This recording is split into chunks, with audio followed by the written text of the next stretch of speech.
প্রিয় দর্শক, আসসালামু আলাইকুম। আজকের নাগরিক বয়ান: ভিক্ষুকও কোটি টাকা আর্ন করে, তবুও কেন সে অসহায়? চলুন আমরা এই বিষয়টা নিয়ে একটু আলোকপাত করি। আমাদের দেশে বেশিরভাগ ভিক্ষুকই আপনি দেখবেন, তারা নতুন করে একটা তাদের ভিক্ষাবৃত্তিতে ডাইমেনশন তৈরি করেছে, তথা নতুন একটা কৌশল। সেটা হলো যে তারা যখন ভিক্ষা চায়, আগে যেমন হাত বাড়িয়ে দিত, এখন দেখবেন আপনি বেশিরভাগ সময়ই যে তারা বলবে, "ভাই আমাকে ১ কেজি আটা কিনে দেন, ১ কেজি চাল কিনে দেন অথবা নিত্য প্রয়োজনীয় কোনো মালামাল কিনে দেন।" তখন স্বাভাবিক কারণেই আপনার ভিতরে একটা উম মেন্টালি একটা শক হবেন। মানে মানসিকভাবে একটু প্রস্তুতি নিবেন যে ৳৫ কি করে দিই? ১ কেজি চাল চাইলো বা ১ কেজি আটা চাইলো বা যাই এনিওয়ে। তো স্বাভাবিক কারণে আপনি একটু টাকাটা বেশি দিবেন। মানে হয়তো ৳১০ র নিচে বা ৳২০ র নিচে দিবেনই না। দেখুন, সে ভিক্ষা করে। এখন বর্তমান ওভারঅল বাংলাদেশের প্রতিটি পরিবারেই ৳২০,০০০ র নিচে সংসার খরচ হয় না। একেবারে নরমাল পরিবারটাও।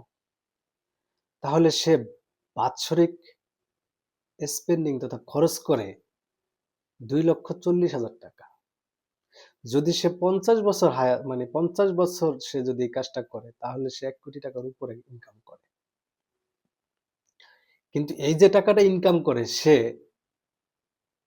খেয়ে-দেয়ে বাঁচার জন্য ইনকাম করে। আবার কিছু ভিক্ষুক আছে যেটা মাঝে, মাঝে আমরা পেপার পত্রিকায় বা বিভিন্নভাবে দেখি, যেটা তার অভ্যাসে রূপ নিয়েছে। সে ভিক্ষাবৃত্তি করেই খাবে, কিন্তু তার টাকার আসলে সমস্যা নাই। তার মৃত্যুর পরে বস্তায়, বস্তায় টাকা বের হয় বা লাখে, হাজারে, হাজারে টাকা বের হয়। এরকম নিউজ আমরা পাই। এখন চলুন আমরা দেখব যে আসলে ভিক্ষাবৃত্তির সাথে আর দিনমজুরের সাথে পার্থক্য কতটুকু? দেখুন, যারা ভিক্ষা করে তাদের সাথে পার্থক্য হলো যে তাদের সামাজিকভাবে, যারা ভিক্ষা করে বিশেষত, তাদের সামাজিকভাবে একটা সম্মানজনক অবস্থান থাকে না। তাদেরকে সবাই অসহায় বা একটু নিম্ন শ্রেণীর, এইভাবেই মানুষ চিন্তা করে। সামাজিক তাদের কোনো অবস্থান থাকে না। আর যারা দিনমজুর, তাদের সামাজিক একটা অবস্থান থাকে। তারা পরিশ্রম করে ইনকাম করে। এজন্য তারা, যেহেতু পরিশ্রম করে ইনকাম করে, এজন্য মানুষ তাদের সম্মান করে। তবে এটাও ঠিক যে এই মানুষটাই প্রতিনিয়ত নিজের সাথে লড়াই করে বাঁচে। যখন তার স্ত্রী অসুস্থ হয় সে ঋণ করে, যখন তার বাচ্চা অসুস্থ হয় তখন সে ঋণ করে। সে যেই টাকা আয় করে তার থেকে বেশি খরচ হয়ে যায় যখন তার নিজে অসুস্থ হয়, কিংবা বাচ্চা কিংবা স্ত্রী যখন অসুস্থ হয়ে যায়, তখন সে ঋণ করে চিকিৎসা চালায়।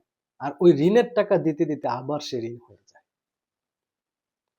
কিন্তু সেই একই মানুষটা যদি একটু বিকল্পভাবে চিন্তা করত যে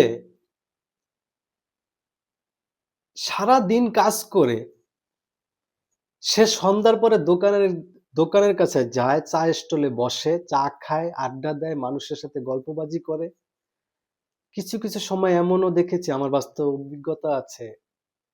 সে কাজ করে ভাত খায় কিন্তু রাজনীতির এত বড় আলাপ তোলে, কিংবা বড় সমালোচনায় এতভাবে লিপ্ত হয়,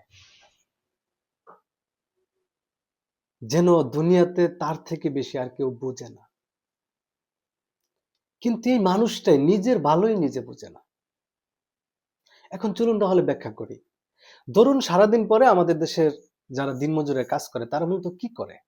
তারা সন্ধ্যার পরে চা'র দোকানে যায়, আড্ডা দেয়, সন্ধ্যা থেকে একদম রাত্র ১০টা-১১টা পর্যন্ত বসে, বসে চা খায়। আর এই পরসমালোচনা কিংবা এই যে, যে কথাগুলা বললাম, এই কাজগুলাই তো করে বেড়ায়, আর তো কোনো কাজ করে না। বা আগামীকালকে কার কাজ করবে সেটা যখন নির্ধারিত হয়ে যায়, বাস এতটুকুই তার চিন্তাধারা। কিন্তু দেখেন, এই মানুষটাই যদি এতটুকু চিন্তা করতো যে যেই সময়টা আমার হাতে আছে, এই সময়টা আমি গাল গপ্পে কিংবা অযথা নষ্ট না করে এই সন্ধ্যা থেকে আমি রাত্র ১০টা পর্যন্ত তরকারি বিক্রি করব। একটা ভ্যানে করে আমি সিজনাল ফল বিক্রি করব,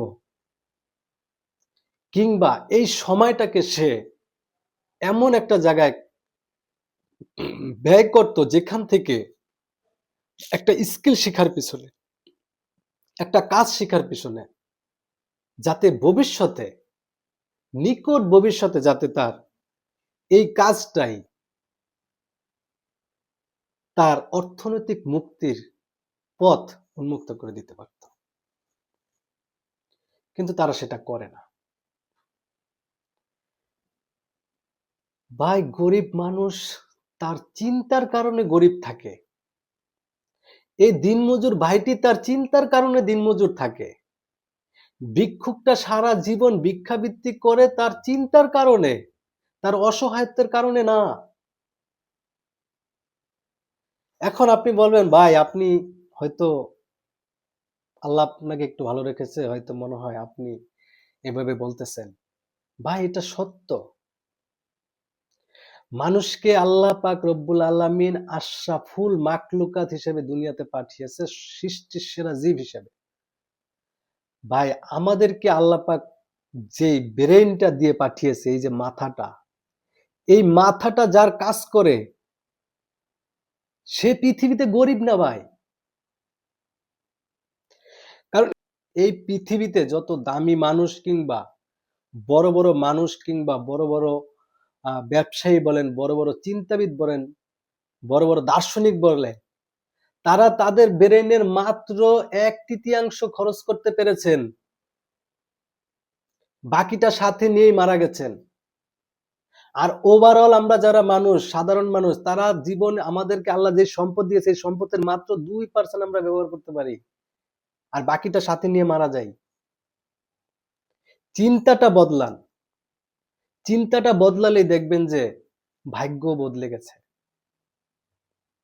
আপনি যে সময়টা চার দোকানে বসে বসে নষ্ট করছেন, এই সময়টাকে কিভাবে কাজে খাটিয়ে আপনি আরো আর্থিক সচ্ছলতা নিয়ে আসতে পারবেন, সেই চিন্তাটা করুন। এই সময়টাকে কাজে লাগিয়ে কি একটা হাতের কাজ শিখতে পারলে বা একটা স্কিল শিখতে পারলে আপনার অর্থনৈতিক মুক্তির পথে পাথেয় হবে, সেই চিন্তা করুন। এই সময়টাতে আর যদি কিছু করার আপনার এখনই কোনো উদ্যোগ না থাকে, চিন্তা না আসে, তাহলে অন্তত সিজনাল ফল, এখন আমের সিজন, আপনি আম এনে বিক্রি করেন। আপনি সন্ধ্যার পরে তরকারি বিক্রি করেন ভাই, তারপরও আপনার অর্থনৈতিক মুক্তির একটা পাথেয় তৈরি হবে। অন্যথায় আপনি সারা জীবন আপনার এই অসহায়ত্ব কাটবে না। আপনার নিজের জন্য, আমাদের নিজের জন্যই আমরা নিজেরা দায়ী। এই যে মির্জা গালিব একটা কথা বলেছে না, যে সারা জীবন আয়না মুছে গেলাম অথচ ধুলা ছিল আমার চেহারা। ভাই, আমাদের চেহারায়, আমাদের চিন্তায় ধুলা। আমাদের চিন্তাটা বদলালেই আমাদের সমাজটা বদলে যাবে। চিন্তাটা বদলান, নিজেকে বদলান। চিন্তা যদি বদলান, ভাগ্য এমনিতেই বদলে যাবে। আসুন, চিন্তা করুন, নিজের সময়কে মূল্যায়ন করুন, নিজের অর্থনৈতিক সচ্ছলতা ফিরিয়ে আনতে চেষ্টা করুন। মনে রাখবেন, শুরুটা যদি করা যায়, লক্ষ্যে পৌঁছানোটাই সময়ের ব্যাপার মাত্র। চলুন বদলে যাই, বদলে দেই। অজুহাতকে যদি এক পাশে রেখে চিন্তাকে বদলাই, ভাগ্য যেমন বদলে যাবে, বদলে যাবে বাংলাদেশ।